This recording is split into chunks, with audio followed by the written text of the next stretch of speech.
Assalamualaikum warahmatullahi wabarakatuh.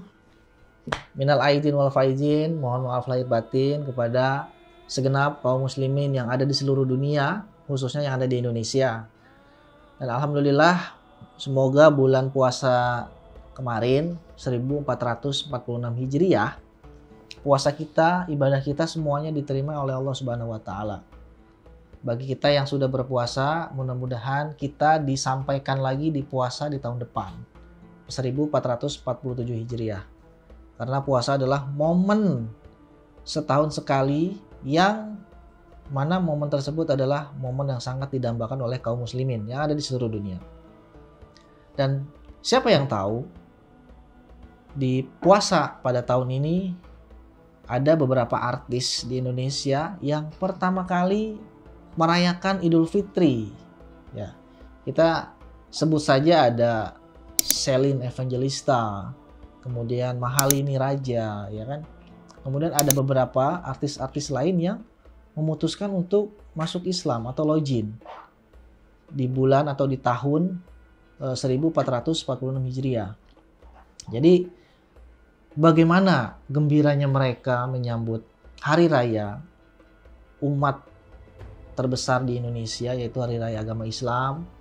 Seperti apa mereka menjalankan ibadah puasa, dan seperti apa mereka merayakan hari raya Idul Fitri pertama kalinya loh ya, Masya Allah. Kayak kita kan kalau misalkan pertama kali merayakan sesuatu itu kayaknya kan ya seperti apa ya, seperti hal yang baru dan luar biasa. Apalagi momen Idul Fitri ini adalah momen yang memang sangat-sangat dinantikan. Karena kita bisa kembali fitri, kita bisa kembali fitrah, sesuai fitrah kita sebagai seorang muslim. Karena setiap manusia yang dilahirkan oleh Allah melalui rahim ibunya, semuanya pasti bersaksi bahwa Allah adalah Tuhan dan Muhammad adalah nabinya. Maka dari itu kita langsung saja ke ceritanya. Ada 4 artis di tahun ini yang pertama kali merayakan Idul Fitri. Siapa saja mereka? Langsung saja. Yang pertama, Mahalini Raharja. Ia adalah seorang penyanyi cantik yang menikah dengan Rizky Febian, menjalani ibadah puasa dan merayakan lebaran pertama di tahun 2025 setelah mualaf. Dukungan penuh dari suami dan keluarga menjadi kunci keberhasilannya dalam mendalami agama Islam. Melalui unggahan di media sosial, Mahalini sempat menjalani umroh. Ia juga begitu antusias saat ditanya sang mertua yaitu Sule soal rakaat sholat. Kisahnya menjadi inspirasi bagi banyak orang, terutama bagi mereka yang baru memulai perjalanan spiritualnya. Pengalaman berpuasa dan merayakan lebaran pertama Mahalini menjadi bukti bahwa perubahan hidup menuju kebaikan selalu memberikan kebahagiaan dan menginspirasi banyak orang untuk lebih mendekatkan diri kepada Allah Subhanahu wa taala. Kita doakan semoga Mahalini Raharja bisa istiqomah di dalam Islam dan bisa segera menggunakan hijab yang syar'i tentunya ya. Karena biar bagaimanapun juga kita harus menghargai proses seseorang dalam memeluk atau mempelajari agama Islam. Walaupun Mahalini Raharja belum bisa menutup aurat dengan sempurna, kita doakan agar beliau bisa segera bisa menutup aurat dengan sempurna. Tapi kita jangan judge. Kita nggak boleh menghakimi seseorang karena kita bukan Tuhan. Yang boleh kita lakukan adalah mendukungnya dan memberikan arahan bagaimana cara berislam yang betul. Nah, kalau kita menjudge atau menghakimi, itu kita sudah termasuk kategori dosa. Mahalini tidak berhijab, kita tidak boleh menghakimi, tapi kita boleh menasehati. Perkara itu diterima atau tidak, itu urusan beliau dengan Allah Subhanahu wa taala. Maka dari itu jangan lagi kita membiasakan diri untuk menghakimi orang yang belum sempurna dalam berislam. Karena tidak ada yang tahu seberapa sempurna keislaman kita di hadapan Allah Subhanahu wa taala. Karena yang tahu itu hanya Allah, bukan kita. Selanjutnya ada Shelin Evangelista. Ia mulai diketahui telah mualaf pada bulan Agustus 2024. Namun tidak diketahui tepatnya. Disebut Umi Pipik bahwa Shelin sudah masuk ke agama Islam sejak lama. Artis cantik ini menunjukkan proses pembelajaran dan adaptasi dalam menjalankan ibadah sebagai seorang muslim. Celine aktif berbagi cerita dan pengalamannya di media sosial. Ia juga mendapat dukungan positif dari para penggemar dan netizen. Kisahnya menjadi bukti bahwa setiap orang dapat berubah dan memperbaiki diri. Perjalanan spiritual Celine menjadi inspirasi bagi banyak orang yang ingin berubah menjadi lebih baik untuk senantiasa berikhtiar dalam kebaikan. Begitupun dengan Celine Evangelista. Kita tidak bisa juga menghakimi beliau. Ya, seperti ketika para sahabat Rasul yang belum memeluk Islam atau belum kunjung memeluk Islam di saat sahabat-sahabat lain sudah memeluk Islam. Ya, seperti Umar bin Khattab. Rasulullah SAW itu sangat-sangat menghargai proses Umar bin Khattab itu memeluk Islam. Rasulullah itu tidak berani menjudge Umar itu adalah orang yang jahat, orang yang buruk, orang yang memiliki perangai yang negatif dan lain-lain. Rasulullah tidak pernah berbicara seperti itu karena Rasulullah tahu yang paling tahu di dunia ini adalah Allah Subhanahu wa taala. Yang Rasul lakukan bukan menghakimi tetapi mendoakan. Seperti hadis yang sudah terkenal, ya Allah, kuatkanlah Islam oleh salah satu dari dua Umar. Pada waktu itu ada dua Umar namanya, Umar bin Khattab dan satu lagi Umar yang lainnya. Jadi kemudian Allah memberikan hidayah kepada Umar bin Khattab dan dari situ umat Islam atau Islam menjadi kuat atau menjadi atau menambah atau menjadi bertambah kekuatannya. Seperti itu. Selanjutnya ada Dr. Richard Lee. Selain Mahalini dan Celine, Dr. Richard Lee juga termasuk artis yang baru menjalani puasa Ramadan sebagai seorang muslim. Menurut Ustadz Jerry Sulaiman, Richard Lee telah lama mendalami Islam. Bahkan disebutkan sudah mulai belajar syahadat sejak tahun 2022. Kisah Dr. Richard Lee menjadi bukti bahwa hidayah bisa datang kapan saja dan kepada siapa saja. Kisahnya pun menginspirasi banyak orang untuk lebih mendekatkan diri kepada Allah Subhanahu wa taala. Richard Lee pun sempat diisukan bahwa dia masuk Islam ingin cari selamat.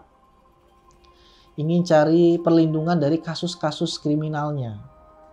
Ya, nah sekali lagi, tidak boleh kita menghakimi seseorang. Jangan sekali-kali lagi kita menghakimi seseorang yang memeluk Islam. Karena belum tentu keislaman kita yang dari kecil itu diterima oleh Allah Subhanahu wa taala. Karena ini bisa jadi penghalang kita untuk bisa mengklaim pahala-pahala kita di akhirat kelak. Jangan sampai dosa kita menghakimi seseorang itu menghapuskan seluruh pahala-pahala yang kita dapatkan. Jangan sampai, ini mengerikan sekali. Selanjutnya yang baru-baru ini, komika. Belum lama di akhir-akhir Ramadan, tepatnya kalau nggak salah antara 23 atau 24 Ramadan, ada komika yang memang dia itu bersyahadat setelah belajar melalui proses pembelajaran yang panjang dengan Ustadz Felix Xiao. Siapa itu? Dia adalah Stephen Wongso. Pada tanggal 23 Maret 2025, Stephen Wongso, seorang komika asal Surabaya, Jawa Timur, resmi memeluk agama Islam. Prosesi mualafnya disaksikan langsung oleh Ustadz Felix Xiao di sebuah acara yang berlangsung dengan penuh hikmat. Sebelumnya, Stephen dan Ustadz Felix sudah beberapa kali bertemu di kantor Yuk Ngaji, sebuah platform yang memperkenalkan dakwah melalui pendekatan yang lebih relatable atau lebih kekinian. Dalam pertemuan tersebut, mereka banyak berdiskusi tentang kehidupan, kekhawatiran, serta pencarian makna hidup. Stephen sering mengungkapkan perasaan galau dan siksaan mental yang ia alami, serta bagaimana agama bisa menjadi jalan keluar untuk menemukan kedamaian. Keputusan Stephen untuk memeluk Islam adalah hasil dari perjalanan batin yang mendalam, di mana ia merasa agama mampu memberi jawaban atas berbagai persoalan hidup yang selama ini menghantui. Dengan hati yang tulus, ia akhirnya memutuskan untuk mengucapkan syahadat, menandai babak baru dalam hidupnya. Perubahan Stephen ini tentunya memberikan inspirasi bagi banyak orang, khususnya mereka yang sedang mencari kedamaian dalam hidup. Semoga perjalanan spiritual Stephen ke depan senantiasa diberkahi dan membawa kebaikan bagi dirinya dan orang-orang di sekitarnya. Dan alhamdulillah ini adalah Idul Fitri pertama bagi Stephen Wongso sebagai seorang muslim, seorang komika yang alhamdulillah Allah berikan hidayah kepada beliau. Hidayah atau bisa dikatakan hadiah yang tidak bisa digantikan dengan dunia dan seisinya. Karena hidayah Islam adalah hidayah terbesar yang diberikan oleh Allah kepada manusia. Yang kelima, Ruben Onsu. Ruben Onsu, seorang presenter dan komedian terkenal di Indonesia, telah memutuskan untuk memeluk agama Islam. Keputusan ini tidaklah mudah bagi Ruben, karena ia telah mengalami pergulatan batin yang panjang dan berat. Ruben mengaku bahwa pergulatan batinnya telah berlangsung selama bertahun-tahun. Ia merasa penasaran tentang agama Islam dan ingin mempelajarinya lebih dalam. Dalam perjalanannya, Ruben dibantu oleh beberapa orang termasuk Habib Usman. Habib Usman membantu saya, membuat saya punya rasa penasaran tentang Islam, ungkap Ruben. Dengan bantuan dan dukungan dari orang-orang terdekatnya, Ruben akhirnya memutuskan untuk memeluk agama Islam. Perjalanan Ruben menjadi mu'alaf adalah contoh bahwa keimanan dan keyakinan dapat datang dari mana saja, dan bahwa tidak ada yang terlambat untuk memilih jalan yang benar. Semoga kisah Ruben dapat menjadi inspirasi bagi kita semua.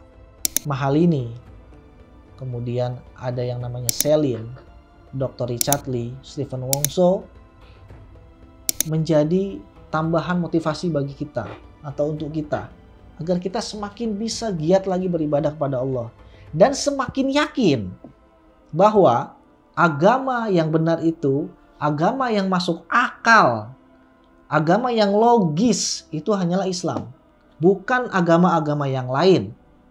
Saya tidak mau menyebutkan agamanya apa. Tapi Islam sudah memiliki banyak bukti dan sudah membuktikan dirinya. Bahkan di surat Al-Baqarah sekalipun. Bahwa Allah mengatakan, jika kalian mengatakan, bahasanya gini ya, kalau bahasa kita nih. Kalau kita nggak percaya Islam itu atau Al-Quran ini adalah kitab yang langsung diturunkan oleh Allah, oleh Tuhan, silakan aja kalian bikin satu ayat yang persis sama. Artinya persis sama itu ketika ayat itu dibuat, itu kejadian. Entah itu 1000 tahun yang kemudian, 10 tahun kemudian, atau beberapa tahun kemudian. Karena di Al-Quran itu semuanya terjadi. 14 abad yang lalu sudah difirmankan oleh Allah Subhanahu wa Ta'ala kejadian di tahun ini. Jadi Allah juga mengatakan kalau kalian nggak sanggup sendiri bikin ayat yang sama nih, silakan kalian ajak teman-teman kalian, sesembahan-sesembahan kalian, atau masa kalian, ajak semuanya. Luar biasa. Jadi sudah banyak bukti bahwa Islam ini adalah agama yang benar. Tunggu apa lagi? Dan jangan sampai tunda bagi Anda semua yang belum subscribe channel ini. Silahkan subscribe. Dan juga share, like, dan komen. Terima kasih. Selamat Idul Fitri 1446 Hijriah. Semoga kita dibersihkan semua dosa-dosanya oleh Allah Subhanahu wa Ta'ala. Amin ya rabbal alamin. Assalamualaikum warahmatullahi wabarakatuh. Jadi salah satu hambatan di jalannya, ya ini nih. Nah ini salah satu.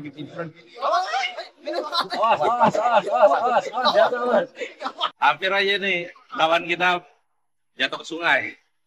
Jadi memang salah satu hambatan kita itu kalau masuk ke pedalaman ya seperti ini salah satunya. Belum lagi kayu-kayu itu pada muncul dari dasar sungai. Jadi memang perlu kehati-hatian dan tingkat risikonya juga besar ya.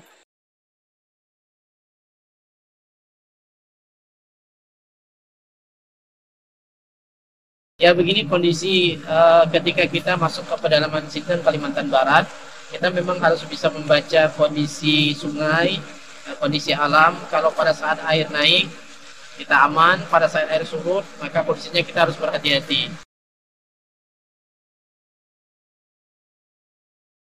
Pada siang hari ini kita akan berangkat menuju Desa Mentatai. Dalam perjalanan insya Allah bisa ditempuh nanti bersama dengan tim kurang lebih 6-7 jam. Pada malam hari nanti kita akan bertemu dengan warga umat Islam yang ada di pedalaman Desa Mentatai.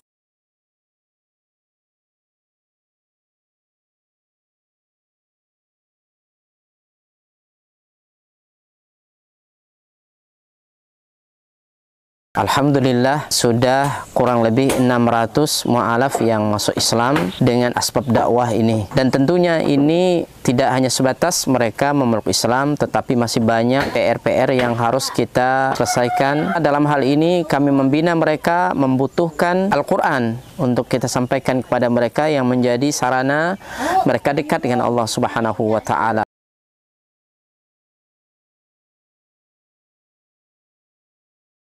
Kami berharap dan mengharapkan bantuan dari seluruh kaum muslimin untuk mensupport dakwah ini dengan berwakaf Al-Quran di Badan Wakaf Al-Quran. Luar biasa. Kaum muslimin yang dicintai oleh Allah Subhanahu wa Ta'ala, perlu kita ketahui bahwa pondok ini sangat dibutuhkan karena memang di sini sangat minim akan bahkan mungkin bukan lagi dikatakan minim, memang tidak ada lembaga semacam pondok pesantren yang berdiri di Desa Nangat Tempunak ini. Yang kedua adalah kerusakan akidah. Ya, jadi di sini jika tidak ada pesantren ini rusaknya luar biasa. Apalagi memang pemurtatan sangat kuat di Desa Nangat Tempunak ini. Jadi memang misionaris-misionaris itu masuk kemari itu dengan materi yang kuat, ya, dengan iming-iming yang kuat. Dengan adanya pondok pesantren ini mengkader anak-anak para mu'alaf, ya, dari suku Dayak yang berasal dari pedalaman ini sangat mudah. Jika mereka sudah belajar agama, kemudian mereka sudah paham dengan agama dan mereka sudah hafal Quran, mereka akan kita kembalikan ke kampung-kampung mereka.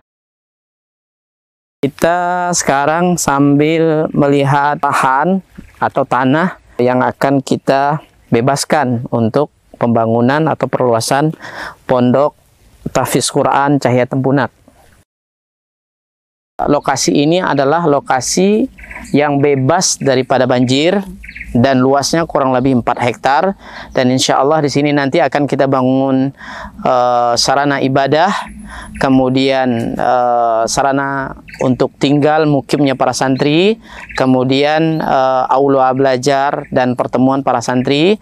Dengan demikian ini akan membantu dakwah dan memaksimalkan dakwah di pelosok pedalaman Sintang, Kalimantan Barat. Kami mengajak kepada seluruh kaum muslimin untuk mensupport, membantu dakwah ini dengan menyiapkan donasi dan wakaf terbaik melalui Badan Wakaf Al-Quran, dan semoga apa yang kita korbankan di jalan Allah SWT, harta kita, lelahnya kita, semua akan Allah berikan ganti dengan ganti yang lebih baik, kemudian diberikan balasan dengan balasan yang terbaik. Dan kami mendoakan semoga antum semua dijaga oleh Allah SWT dari seluruh musibah baik dunia maupun akhirat. Barakallahu fikum. Assalamualaikum warahmatullahi wabarakatuh.